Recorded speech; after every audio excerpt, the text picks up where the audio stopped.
Merci et on compte sur vous pour le débat qui s'organisera ici même, animé par Pierre-Olivier Scotto, que vous connaissez maintenant dans le cadre des rencontres de l'atelier. Vive le théâtre et vive le spectacle vivant. Merci.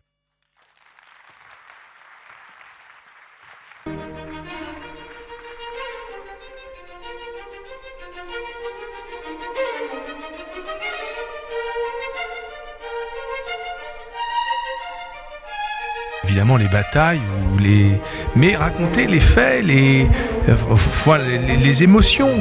Et donc, dans un récit d'aventure, il y a forcément des rebondissements. Et c'est vrai que... Au revoir là-haut, où votre au revoir n'a pas de trait d'union. Je le connais pas. Hein. C'est vous qui l'avez fait. Non, je le connais pas. Je sais pas qui c'est. L'assassinat de l'histoire d'amour Nelson-Simone par Simone manipulée par Sartre.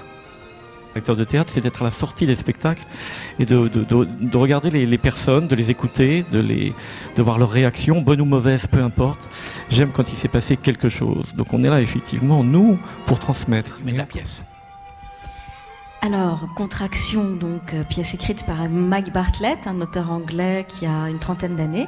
Que va se nicher, bien évidemment, des situations plutôt assez violentes et assez terribles. Joseph Rose est emmenée sur la charrette pour être guillotinée.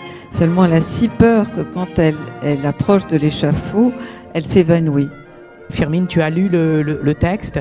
Oui, j'ai lu le texte.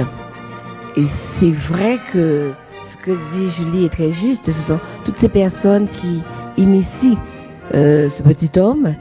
Il y a une autre question. Ben, c'est à toi. Ça vous a... Ah oui, il attendait que le cadrage.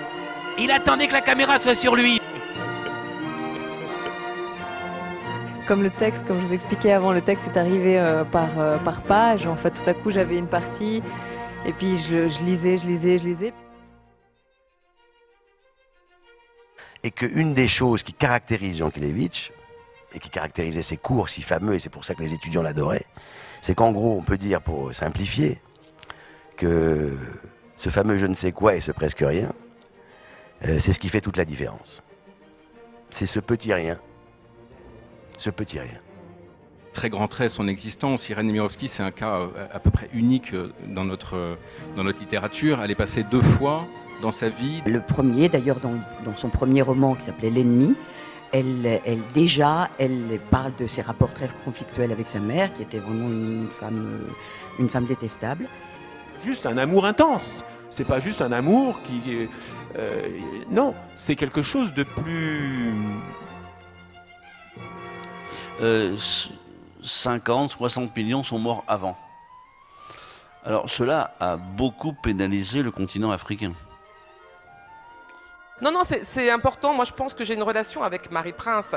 Pensez bien que quand on prend des textes comme ça, bon, je suis pas un peu mystique, mais le personnage, il m'obsède par moments. Et elle me parle. Hein, c'est difficile par moments.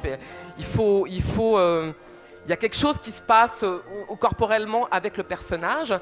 Et elle découvre ces jeunes qu'elle ne connaissait pas, en fait. Qu'elle ne connaissait absolument pas. T'étais avec tes textos, c'est vrai. Ces rencontres de l'atelier, c'est des petites pépites comme ça, chaque mois. Il n'y a plus beaucoup de lieux en France, dans des théâtres, je te parle des théâtres qui font ça, d'art et d'essai. Il n'y a plus que des gros mammouths. Il n'y a plus de théâtres qui permettent comme ça, pendant une soirée, de se retrouver pour réfléchir, penser, poser des questions et ressentir. Je vous remercie infiniment. Merci Bruno. On va boire un coup et on va continuer à parler à Bruno et à nous tous en direct.